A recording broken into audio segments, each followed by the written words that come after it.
Se eu sofrer participar,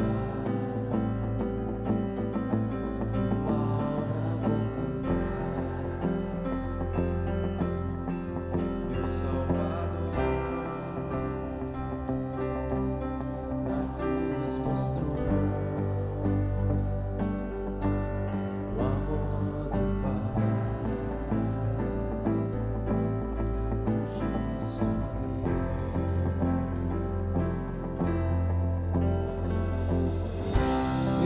cruz me chamou, gentilmente me atraiu e eu, sem palavras, me aproximo, quebrantado por seu amor. Pela cruz me chamou, gentilmente me atraiu e eu, sem palavras, me aproximo, quebrantado por seu amor.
amor, gentilmente me atraiu e eu, sem palavras, me aproximo, quebrantado por seu amor.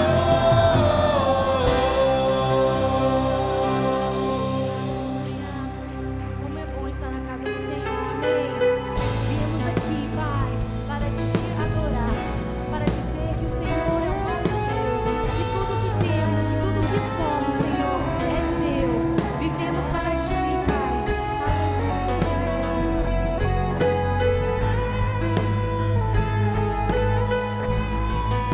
Vamos declarar isso. Senhor, quero viver pra teu louvor, te entregar tudo que sou. Com meu viver te exaltarei, amado Rei dos Reis, Senhor, em tua verdade viverei, em santidade servirei.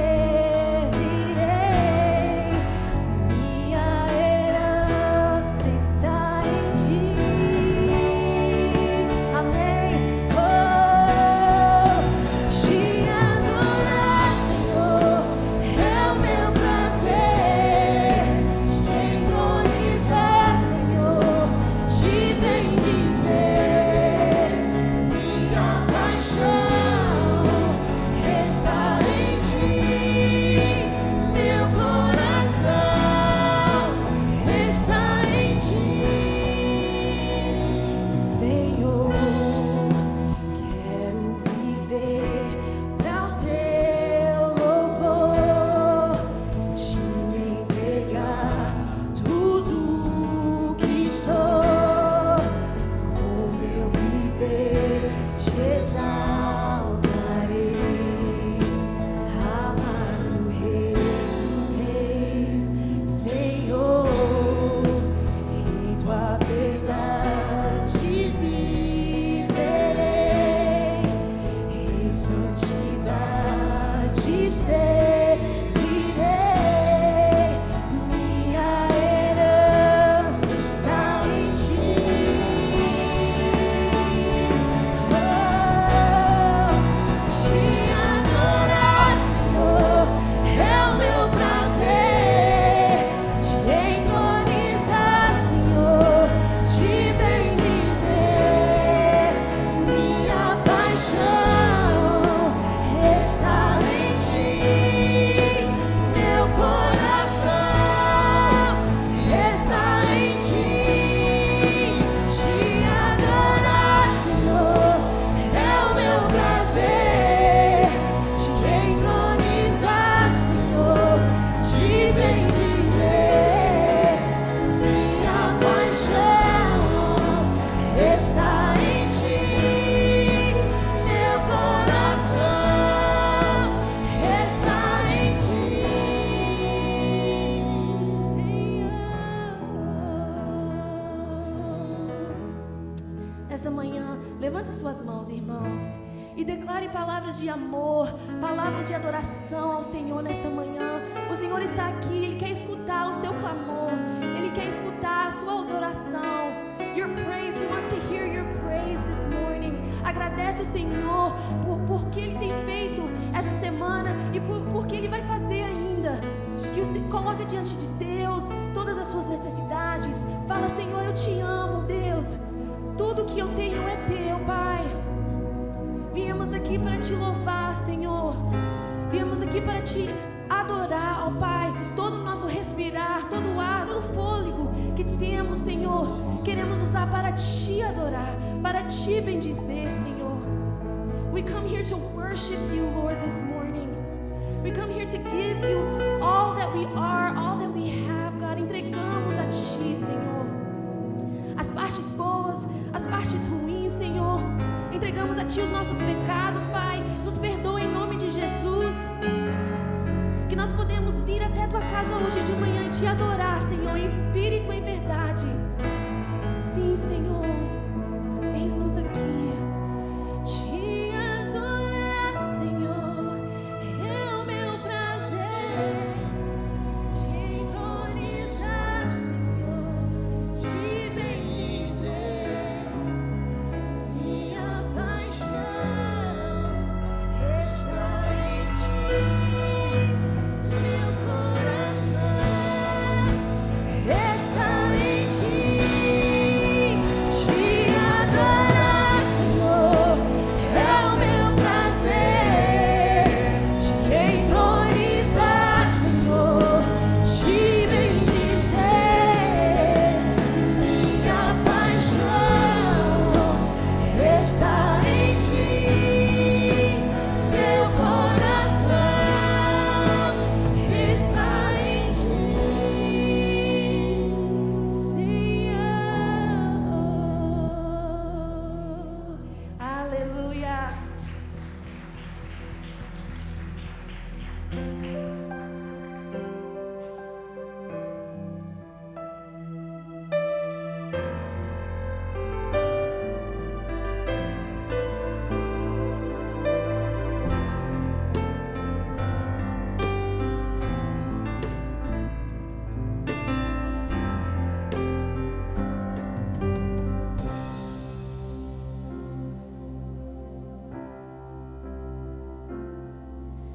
Espírito, encha minha vida. Espírito, encha minha vida. Enche-me com teu poder, pois de ti eu quero ser. Espírito, enche o meu ser. Vamos falar isso ao Senhor mais uma vez. Espírito, encha minha vida. Espírito, encha minha vida. Enche-me com teu poder, pois de ti eu quero ser.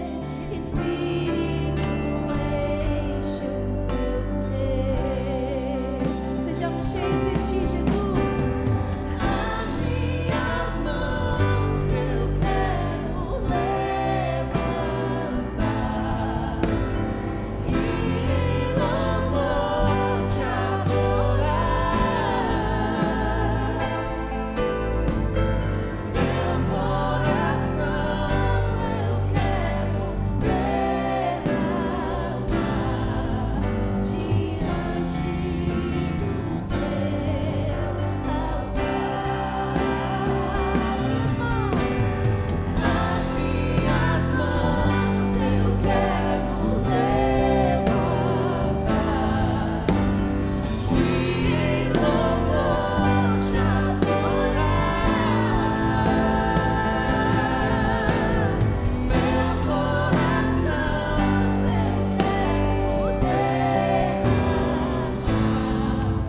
diante do teu altar.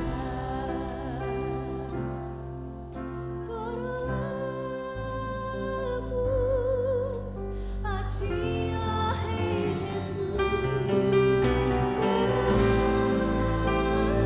Coroamos a ti, ó Rei Jesus. Adoramos esse nome.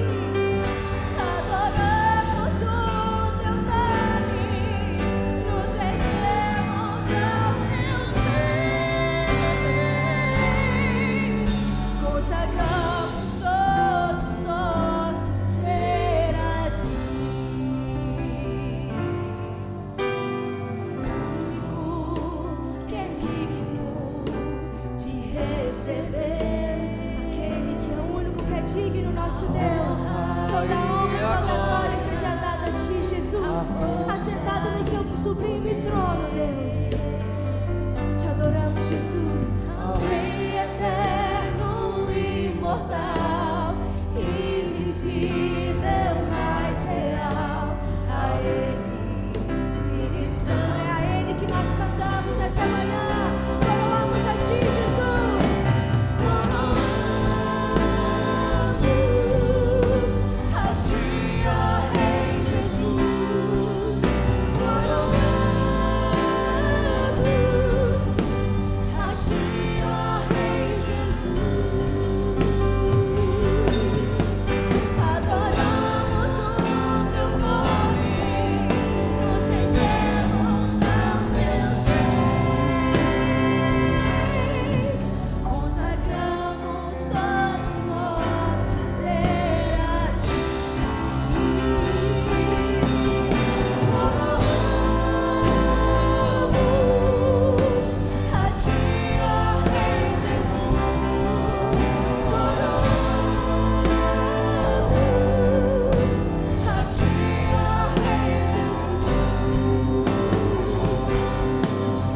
nós queremos te dar, Jesus. Todo o nosso ser a ti, Jesus.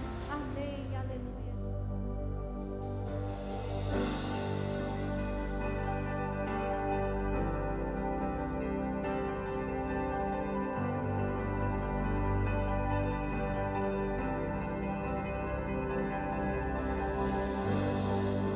Digno desta canção, só tu és, Senhor. Digno do meu louvor, só tu és, Senhor. Digno da minha vida, tu és, Senhor. Ou eu sou teu, ou eu sou teu. Nome que é sobre todos é o teu Jesus. Fonte da salvação, só tu és, Jesus. Digno da minha vida, tu és, Jesus. Ou eu sou teu, ou eu sou teu. Santo, és incomparável, és inigualável. Abre os meus olhos, Senhor, mostra quem tu és e enche o meu coração do amor que faz mudar o mundo.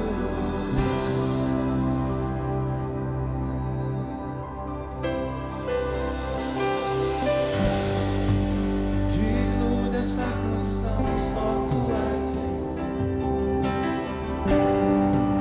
Digno do meu louvor, só tu és, Senhor.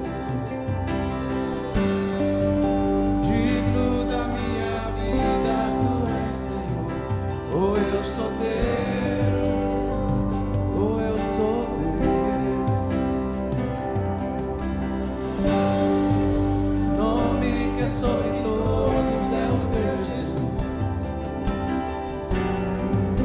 Fonte da salvação, só tu és, Jesus. Digno da minha vida, tu és, Jesus. Ou eu sou teu, ou eu sou teu. Santo, és incomparável, és inigualável. Abre os meus olhos, Senhor, mostra quem tu és e enche o meu coração do amor que faz mudar o mundo. Santo, és incomparável, és inigualável. Abre os meus olhos, Senhor, mostra quem tu és e enche o meu coração do amor que faz mudar o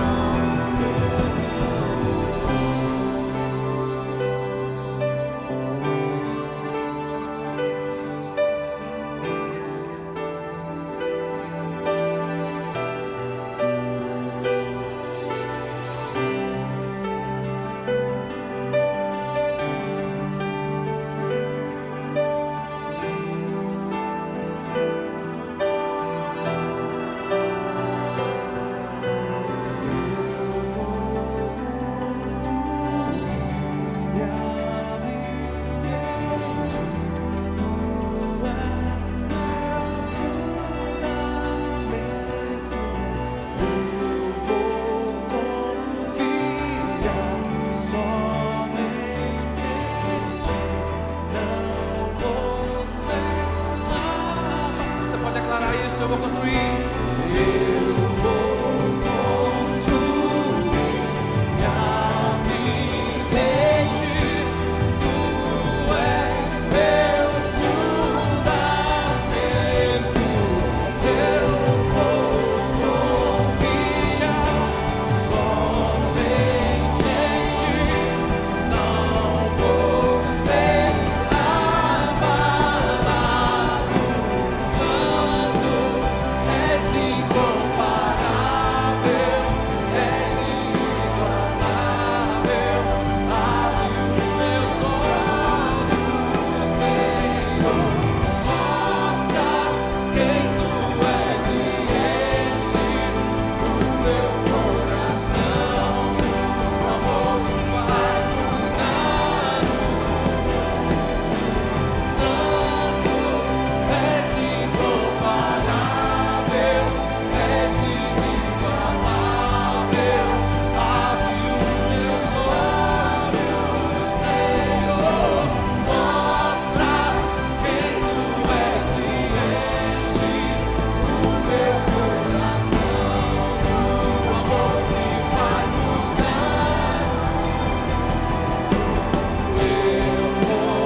queria convidá-los inicialmente a abrir a sua Bíblia na carta que Paulo escreveu à igreja de Filipos, carta aos Filipenses, no capítulo 4.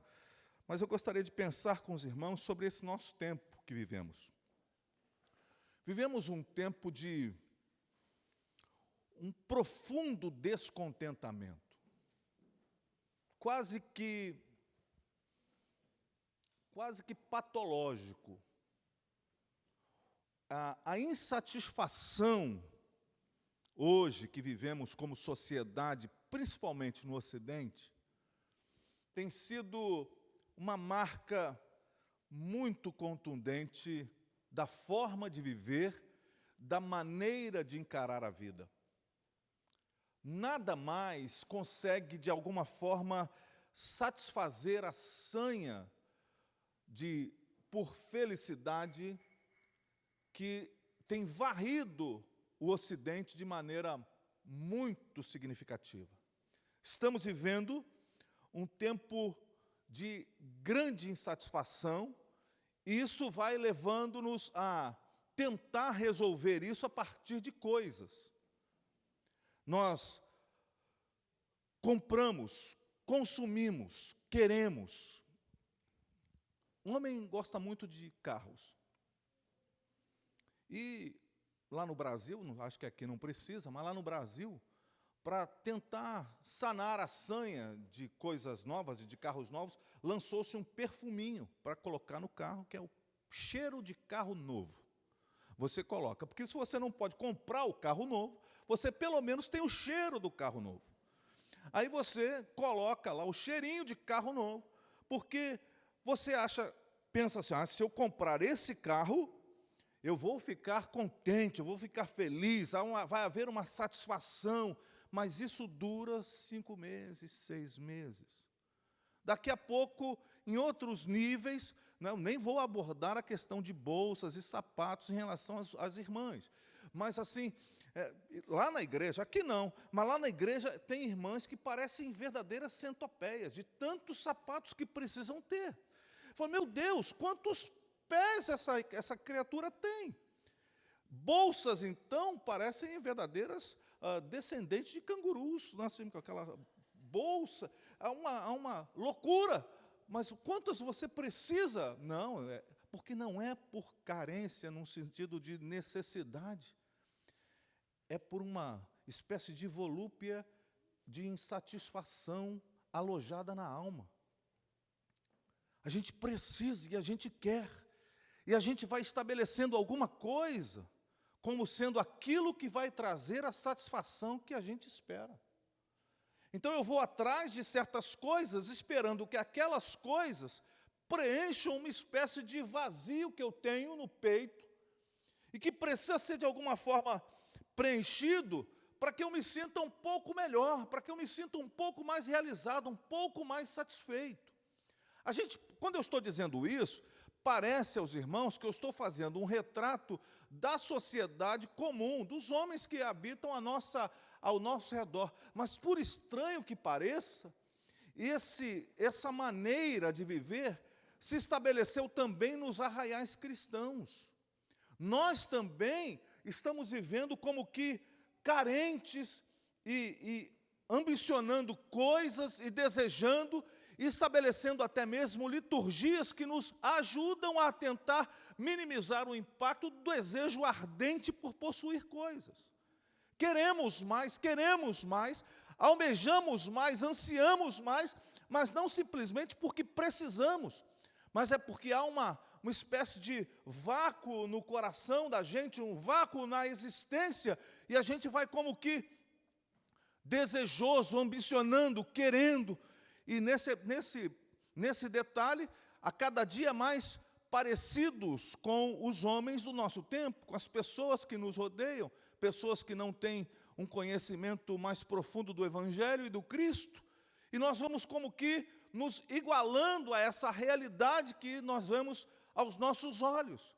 Isso vai se transformando numa espécie de patologia, uma espécie de enfermidade da alma humana, e nós vamos vivendo essa realidade de descontentamento e insatisfação.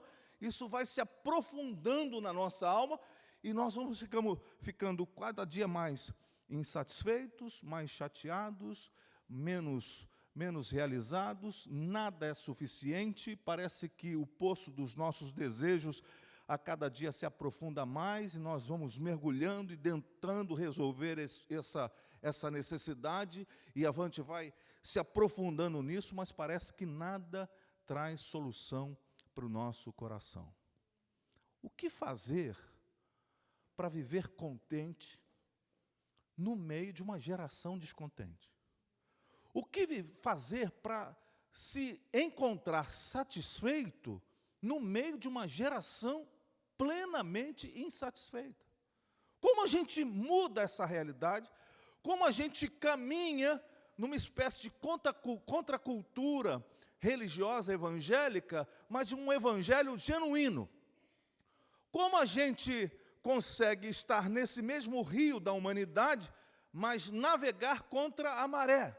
Como a gente vai viver isso de maneira a nosso coração não sucumbir e não se deixar levar pelas ondas e pela maré e pelas correntes desse tempo que tenta nos fazer iguais todos os homens, num sentido da insatisfação e do descontentamento? Como a gente pode alcançar e como a gente pode viver contentado no meio desta realidade? Paulo vai nos apresentar, então, nesta sua carta, elementos curiosos e importantes para a caminhada cristã. Ele vai dizer uma coisa muito interessante no capítulo 4, no versículo 11.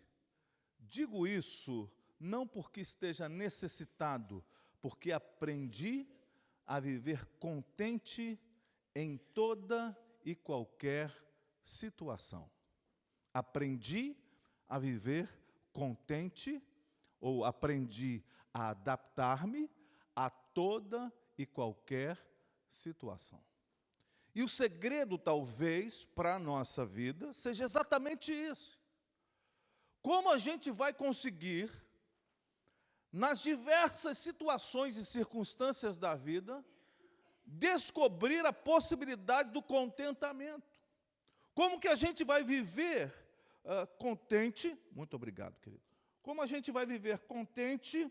Como a gente vai viver contentado e satisfeito, vivendo circunstâncias adversas? Porque a realidade é que a adversidade alcança cada um de nós em níveis diferenciados. Mas nenhum de nós, nesse auditório seleto, vai poder dizer para mim, e se disser, depois vai ter que orar por mim, que nunca viveu nenhuma circunstância difícil, que nunca viveu nenhuma adversidade, mesmo sendo fiel ao Senhor, mesmo sendo um discípulo quebrantado e genuíno, mesmo sendo alguém que ama o Senhor de todo o coração, e mesmo tendo a convicção que Deus nos ama completamente e definitivamente, nenhum de nós aqui se atreverá a dizer: eu não tive nenhum problema na minha vida, não tive nenhum dissabor na minha vida, não tive nenhuma circunstância adversa na minha vida, porque não seria verdade, seria uma espécie de enfermidade, e nós precisaríamos, de alguma forma, tratar isso com mais veemência, porque seria como que uma venda nos olhos desta pessoa. Todos nós temos enfrentamentos, mas como viver contente mesmo enfrentando isso? E Paulo nos oferece pelo menos algumas reflexões nesse mesmo texto que vão nos apresentar uma forma bastante cirúrgica para que a gente viva adequadamente a nossa jornada. E ele vai começar a partir do versículo 6. É importante que a gente lembre de onde foi escrita esta carta. Paulo não estava num resort, né? Por exemplo, na América Central, à beira de um mar cristalino com águas quentes. Quando Paulo escreve essa carta, ele está preso em Roma. E ele chama essa carta de carta, a teologia vai chamá-la de carta da alegria. Esta carta é na síntese dela, um agradecimento do apóstolo pelas ofertas recebidas daquela igreja. E ele está vivendo um momento difícil da sua jornada, mas mesmo assim, sua dificuldade não determina a maneira de viver a vida. Deixe-me dizer isso de uma maneira bastante mais enfática. A dificuldade que vivemos não pode determinar a forma que nos relacionamos com Deus e com a própria vida. Eu não posso sucumbir, porque eu preciso entender definitivamente que todas as coisas cooperam para o bem. Você crê nisso? Paulo escreve aos Romanos. O bem em questão é a formação da imagem do Cristo em nós, Romanos 8.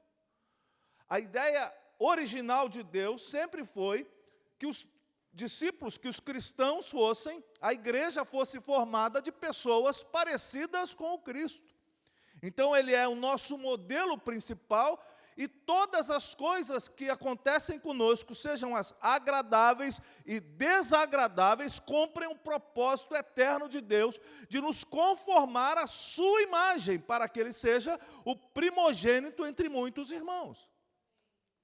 Sendo assim, eu preciso entender que todas as coisas que estão acontecendo comigo, elas não perdem na sua origem a capacidade de fazer aquilo que seja o propósito de Deus para a minha vida.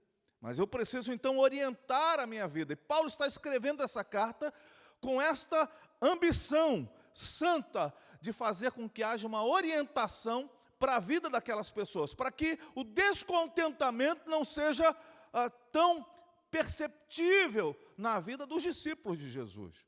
E é por isso que também trago esta reflexão. E ele então, no versículo 6, se puderem projetar dessa carta, ele vai dizer assim: não estejam ansiosos ou não andem ansiosos por coisa alguma.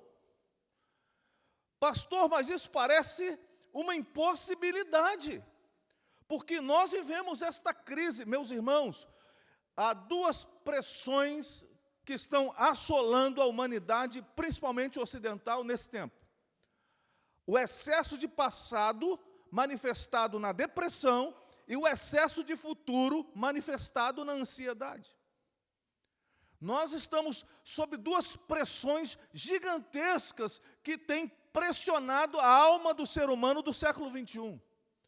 Crianças novas, a minha esposa é psicóloga, crianças novas nos consultórios psicológicos, precisando tratar de crises de ansiedade que se desdobram em síndromes do pânico. E outras tantas questões. Isso está acontecendo nos nossos dias. Aí vem o apóstolo Paulo e diz assim: não andem ansiosos, não estejam ansiosos, ou numa outra versão, não fiquem preocupados. Mas como, Senhor? Como é que a gente pode fazer isso? E ele vai apresentar a maneira que ele diz: mas em tudo, pela oração e súplicas e com ação de graças, apresentem seus pedidos a Deus. Ou seja, uma vida de fato de oração, que confia que Deus está nos ouvindo, que crê que Deus nos ama, que confirma o desejo eterno de Deus de se importar conosco. Lembram-se dos discípulos que estão no barco na tempestade? E Jesus está dormindo na popa do barco, e eles acordam Jesus, e a pergunta primeira é: o Senhor não se importa? Essa é uma pergunta que está no coração de quase todos nós, quando a gente vive momentos difíceis. O Senhor não se importa, mas Ele não responde com palavras, Ele interrompe a ação da tempestade. O nosso Deus nem sempre apresentará motivos e conceitos para que a gente tenha a nossa consciência tranquilizada. Ele interferirá de maneira contundente nas realidades do nosso cotidiano. O nosso Deus é poderoso para interferir nas nossas realidades mais difíceis. Ele tem poder. Quantos creem que Deus tem poder e é todo poderoso? Você crê nisso? Mas nem sempre Ele intervém. Por quê? Porque algumas vezes aquelas coisas tão difíceis que estamos vivendo estão contribuindo para a formação da imagem dele em nós.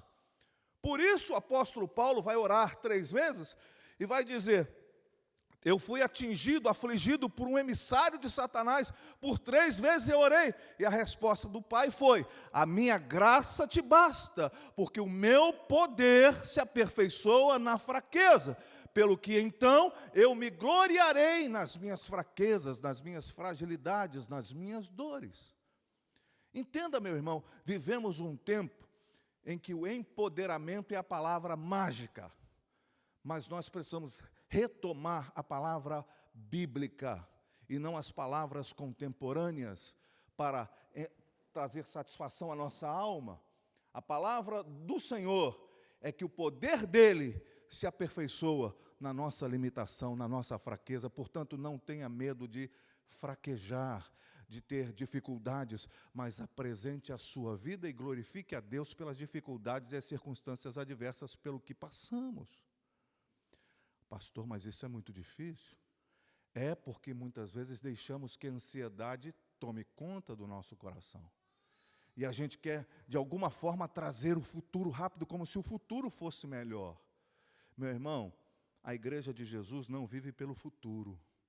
A igreja de Jesus vive pela consciência da eternidade. Eternidade não é futuro. Eternidade é o hoje perene. Lá não há ontem, nem amanhã, lá só há hoje. A eternidade é um rasgo do tempo kairos, no tempo cronos. A gente não entende, porque a gente acordou ontem e vive hoje, e está sonhando com amanhã. Mas no tempo de Deus, só há hoje. Por isso a gente deve descansar sabendo que tudo está resolvido nas mãos do Senhor. Sabe, nós temos a grande vantagem, meu irmão, aquele que está em Cristo tem uma vantagem sobre todos os outros. A gente já sabe o final da história. Sabe qual é o final da história? A igreja de Jesus está morando com o Senhor para todo sempre. Nós estaremos para todo sempre com o Senhor, independente das circunstâncias que se abateram sobre nós.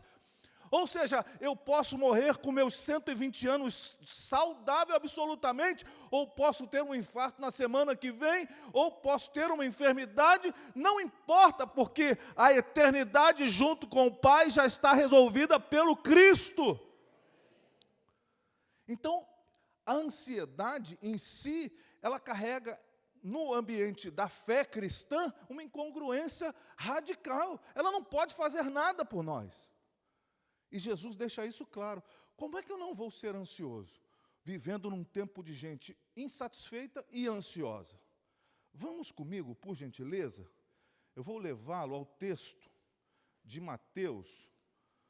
A constituição da fé cristã, onde Jesus,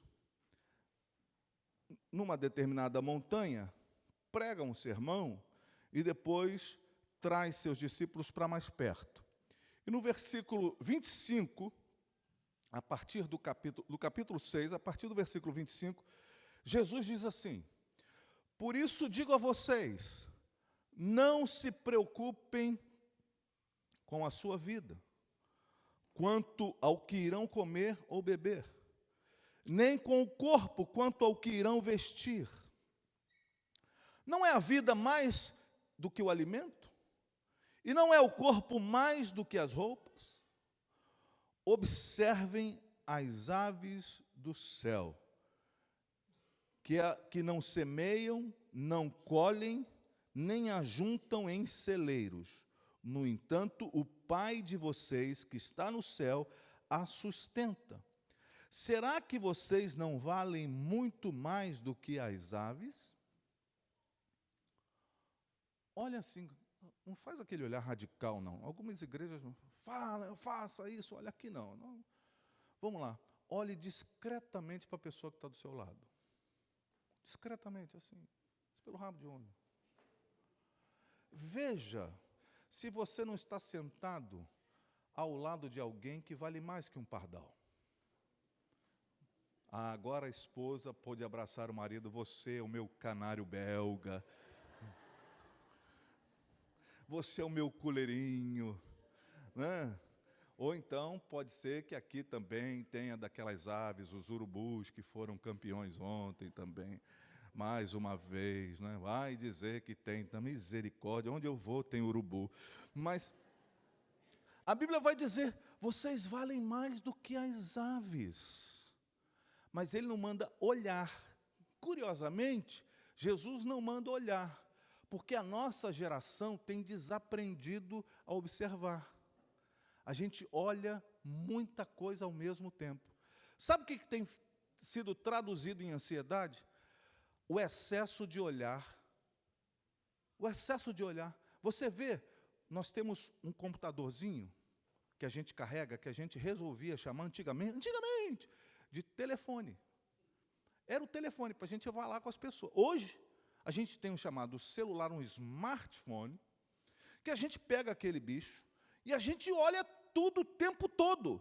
Até no culto a gente está olhando, e olhando, e olhando, e olhando, e não para de olhar, que ele está olhando, e a gente está aprendendo a olhar rápido todas as coisas, e a gente, quando não sabe, a gente vai lá no Dr. Google e vai e tenta olhar mais, e olhar e colocando para dentro informações, e vamos colocando, enchendo o coração, a mente e o cérebro, e olha que eu tenho a cabeça grande, mas já vai ficando cheia, e aquilo vai ficando, vai tomando espaço, tomando conta, e daqui a pouco você não consegue mais parar e observar.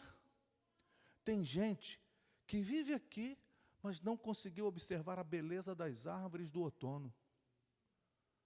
Eu passo aqui, e essa é a beleza do hemisfério norte, né? Eu passando nessas avenidas, nessas rodovias, nas ruas dos interiores, aquelas árvores lindíssimas, todas coloridas, a gente precisa parar e observar. Foi Jesus que disse que eu não posso simplesmente passar olhando e correndo, eu preciso parar. Observar exigirá de nós tempo de qualidade.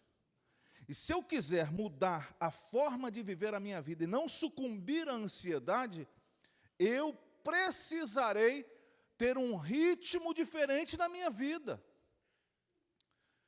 Eu não posso mais sucumbir a essa loucura cotidiana de muitas informações ao mesmo tempo. Pastor, o senhor está pregando contra o smartphone? Jamais. Nós precisamos dele para nossas diversas atividades, mas nós não precisamos ficar reféns.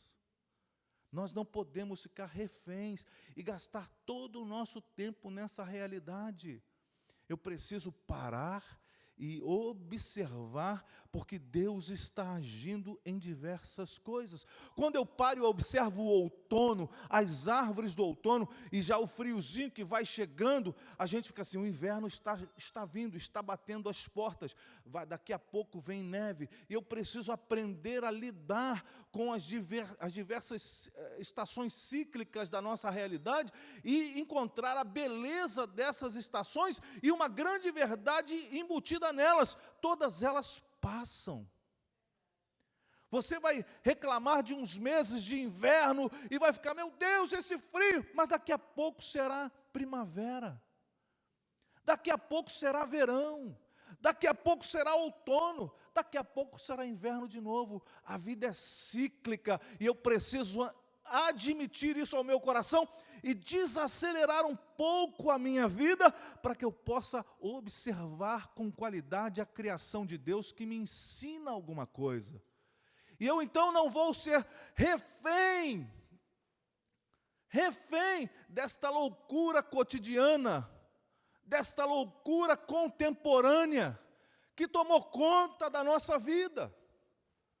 Paulo vai dizer então, não andem ansiosos, e Jesus vai oferecer aqui uma maneira de tratar isso. Diminua o seu ritmo, observe a vida, e ele vai dizer mais.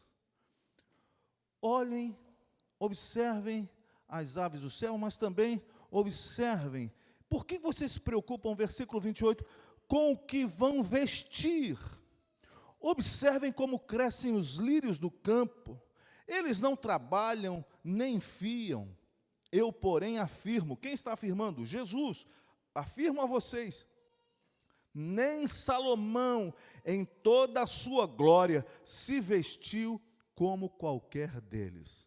Agora, perceba a sentença final de Jesus no texto. Ora, Se Deus veste assim a erva do campo, que hoje existe e amanhã é lançada no forno, não fará muito mais por vocês, homens de pequena fé. Por que então a ansiedade toma lugar? Porque nós deixamos que isto aconteça quase que doentiamente no nosso coração. Então eu preciso lidar adequadamente com a minha ansiedade, diminuindo o meu ritmo de vida e vivendo de maneira que o Senhor seja glorificado pela forma de viver. Uma outra coisa que Paulo vai dizer para que a gente trate o descontentamento, ele vai afirmar no versículo 8 da carta aos Filipenses, no capítulo 4, versículo 8.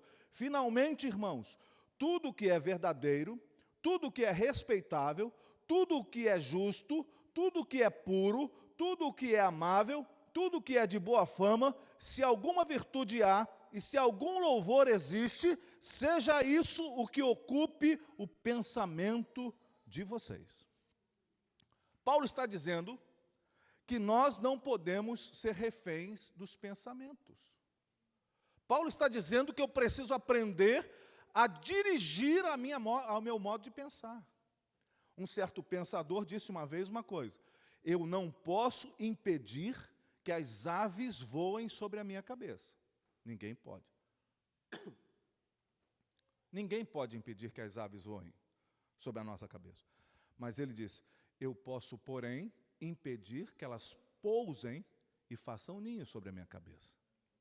Não é uma questão que você simplesmente vai conseguir impedir que as coisas venham, que os pensamentos apareçam, que eles estejam aí pairando sobre nós. A gente nunca conseguirá impedir isso, mas a gente pode impedir que eles estejam alojados dentro do nosso pensamento. E como eu faço isso? Pensando na maneira que o apóstolo Paulo nos ensina, dirigindo o nosso pensamento de forma a não ser, mais uma vez, refém de pensamentos aleatórios.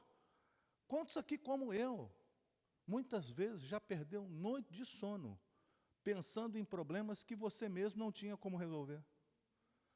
A gente vira na cama, vira para lá, vira para cá, e tenta, e faz alguma coisa, toma um leite morno, faz outra coisa, bota uma coisinha para lá, vem para cá, liga a televisão, assiste um negócio, vai para o YouTube, assiste alguma coisa, bota a pregação de todo mundo, você imagina que vai ajudar você, mas o sono não vem, você fica e perde o sono, porque o pensamento está ali rodando, parece que o computador não desliga mais. E fica, sabe quando você liga o computador, ele está com problema, ele fica lá com a bolinha girando, e você para vontade de dar um tapa no computador, sai! Pensando que é o Satanás, você já acha que é o Satanás. Não, é excesso de bagulho na memória do computador.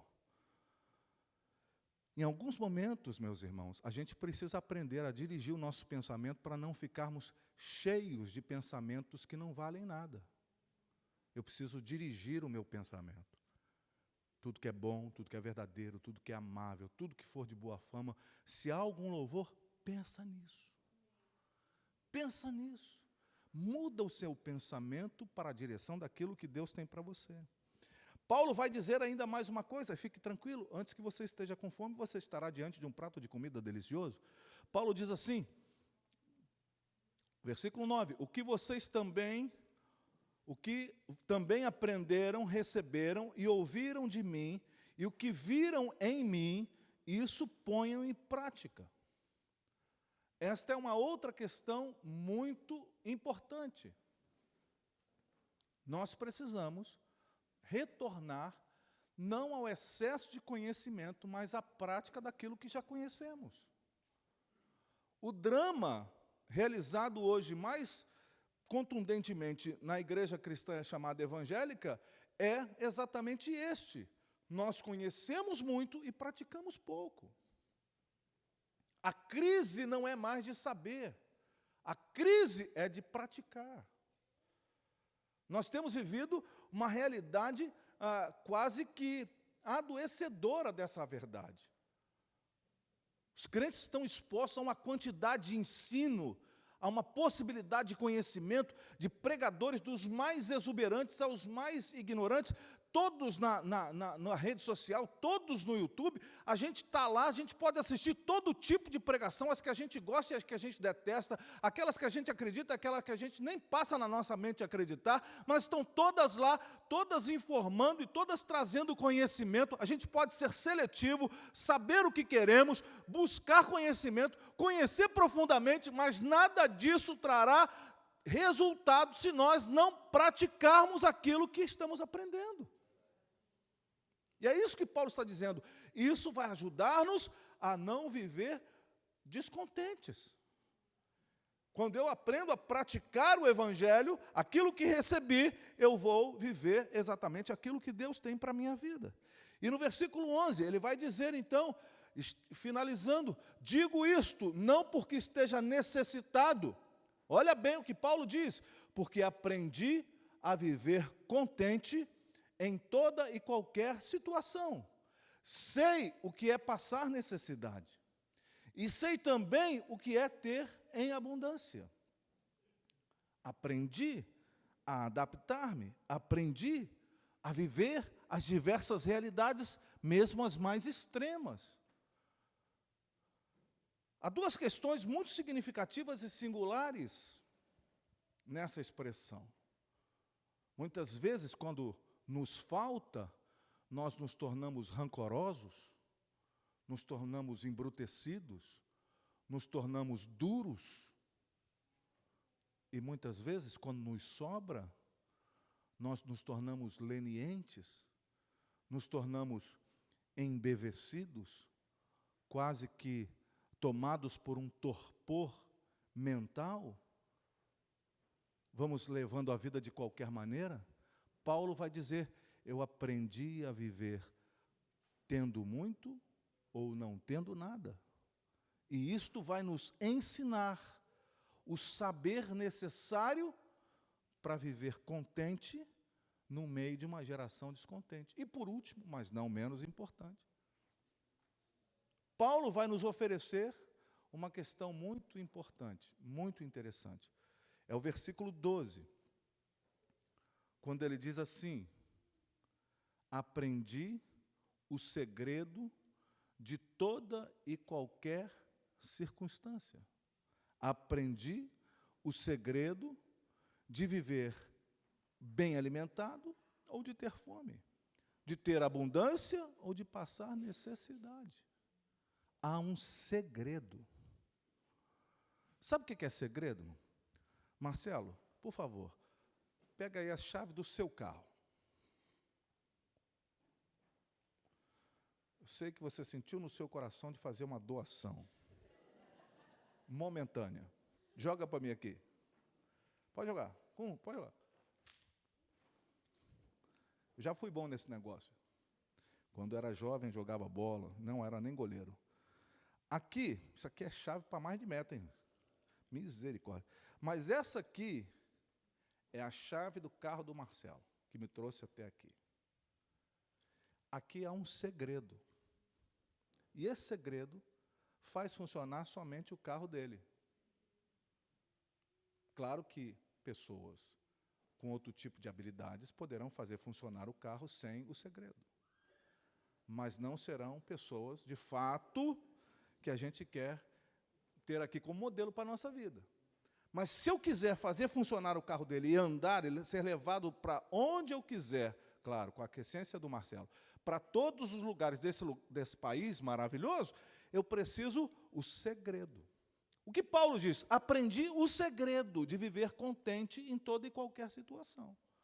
Qual é o segredo? O segredo se transformou. Vamos lá, Marcelo. Está bem nisso? Ó, você é um carioca mesmo. Aí, o segredo de Paulo é um dos versículos mais mal usados do nosso tempo. A gente cola em tudo quanto é canto, gente. No vidro do carro, na geladeira, de tudo, mas ele dá a impressão de que a gente pode, tem a ver com poder, com capacidade. Mas esse versículo, Paulo não está dizendo que é o poder dele que conseguiu favorecer o segredo ou destravar o segredo.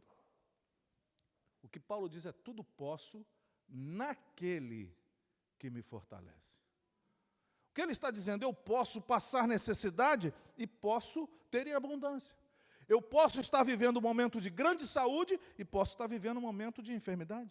Eu posso estar livre pregando o evangelho onde quer que queira, ou eu posso estar preso numa prisão romana, mesmo assim continuando a pregar o evangelho.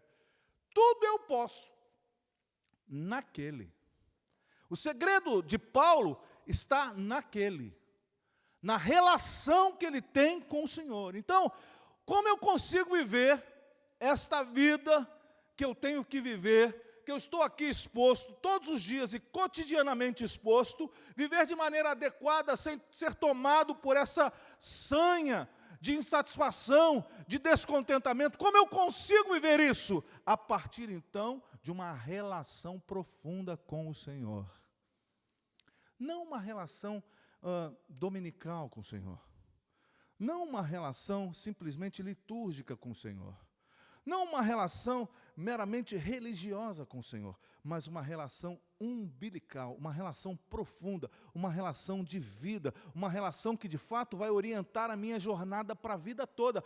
Eu preciso me alimentar de uma relação profunda com o Senhor. Então, meu irmão, minha irmã, não se permita ser tomado por uma sensação de que é o bastante estar indo para o céu, de que é o bastante ler um pouco a Bíblia, de que é o bastante orar para as refeições. Meu irmão, minha irmã, nós precisamos nos aprofundar numa relação que vai produzir saúde para a nossa vida e vai nos tirar deste eixo maligno de insatisfação e descontentamento desta geração perversa, dessa geração enlouquecida, dessa geração adoecida. Eu e você precisamos de uma profundidade numa relação com o Senhor. Nós precisamos demais do Senhor. Quando ele escreve esta carta, o capítulo 3 vai apontar ali sobre o alvo que ele tem, mas o versículo 10, e aqui eu vou encerrando, ele vai dizer: o que eu quero é conhecer Cristo, o poder da sua ressurreição, e tomar parte nos seus sofrimentos, e me tornar como ele na sua morte, para de alguma forma alcançar a ressurreição dentre os mortos. Paulo está dizendo: eu quero conhecer a Cristo. Mas quando ele escreve esse texto, já haviam se passado entre 30 e 35 anos do seu encontro com Jesus no caminho de Damasco. 30 anos depois de conhecer tão contundentemente Cristo, ele está dizendo: eu quero conhecer Cristo. Não podemos nos permitir uma fé superficial, se queremos viver a realidade do Evangelho do Cristo nesses dias. Eu preciso aprofundamento. Eu preciso mergulhar profundamente. Eu preciso andar, me perdoe e me permitam, 500 côvados, as águas batem pelas canelas, mais 500, as águas batem pelos joelhos, mais 500, as águas batem pelos lombos, mais 500, as águas batem no peito, mais 500, e eu não posso mais dominar, porque eu fui dominado pelas águas que me cobrem. Você está entendendo o que eu estou dizendo? Nós precisamos de uma jornada de progresso na nossa relação com o Senhor. Eu não posso mais me satisfazer com a minha condição neste país. Extremo trabalho, determinação, vontade, que é absolutamente maravilhoso. Mas eu preciso me aprofundar e mergulhar numa relação intensa, verdadeira, genuína, transformadora com o Senhor, que vai me tirar desta loucura do descontentamento, da insatisfação epidêmico e enferma da nossa geração. que eu e você decidamos isso. Senhor, eu não quero uma vida superficial contigo. Eu quero a profundidade com o Senhor. Eu quero mergulhar nas tuas águas profunda e definitivamente. E me deixar levar pela tua vontade perfeita, agradável e soberana. Em nome de Jesus.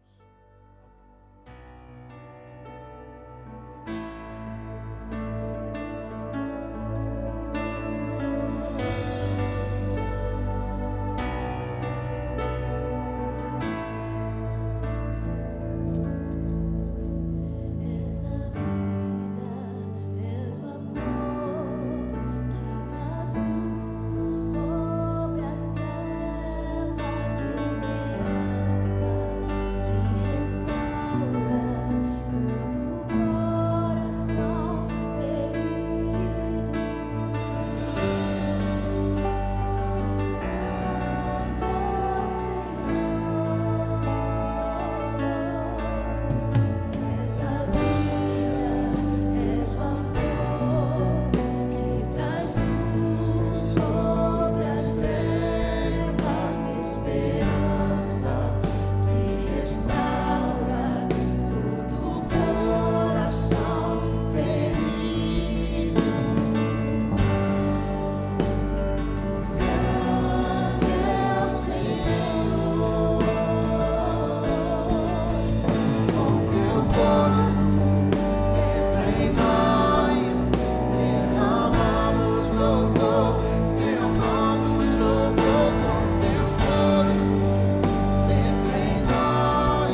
visita pastoral ou necessita de algum tipo de assistência, ligue hoje mesmo para a igreja.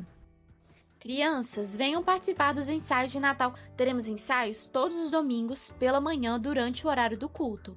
Vamos celebrar o nascimento de Jesus? Os irmãos que desejarem contribuir com seus dízimos e ofertas podem fazê-lo online, através do website da igreja ou no link de doação. Basta você digitar ipboston.org/doar e lembre-se, Deus ama quem dá com alegria. Toda a família é convidada para buscar ao Senhor conosco nas quartas, às 8 horas da noite. Temos culto de oração para os adultos, estudo bíblico para os adolescentes e jovens e salinha para as crianças. Buscai ao Senhor enquanto se pode achar. Conheça nossas atividades aos domingos. Café da manhã às 8 horas da manhã, escola bíblica dominical às 9 horas da manhã, primeiro culto às 10 horas da manhã e segundo culto às 6:30 da noite. Alegrei-me quando me disseram, vamos à casa do Senhor. Os ensaios do coral acontecem toda quinta-feira no salão da igreja. Procure a Carla se desejar participar. Venha louvar ao Senhor conosco. Vem aí o nosso roll-in. Será na segunda-feira, dia 31 de outubro. Todas as crianças acima de 3 anos são bem-vindas a participar desse evento divertido, onde falamos da luz de Jesus. Pais podem contribuir com chocolates e balas. Precisamos de voluntários para esse evento. O Ministério de Assistência Social já inaugurou a sala de doações no primeiro andar da igreja. Essa sala estará aberta todas as quartas, de 6 horas da noite às 8 horas da noite para todos. Se você deseja contribuir com roupas ou outros itens de casa, procure as irmãs Penha, Mel ou Eliane Almeida. Os adolescentes e jovens já começaram uma nova série de estudos bíblicos. Nossas reuniões acontecem toda quarta-feira às 8 horas da noite. Todos os jovens e adolescentes estão convidados para um dia de serviço comunitário. No sábado, dia 12 de novembro, vamos nos juntar ao Boston Project, um ministério com a missão de compartilhar o amor de Deus na vizinhança de Boston. Para mais informações, procure a lá. Vem aí nosso Festival da Colheita, no Salão da Igreja. A família que desejar contribuir com o prato de sua especialidade deve assinar a lista. Dia 11 de novembro, todos os jovens estão convidados para o nosso Friendsgiving. Venha e traga um prato doce ou salgado. Procure a lá para se registrar neste evento. Conheça o One Gathering. Esse projeto evangelístico em inglês acontece aos domingos às 10:30 da manhã a cada 2 semanas e é liderado pelo Ministério Jovem. Essa é uma ótima oportunidade para você trazer visitantes.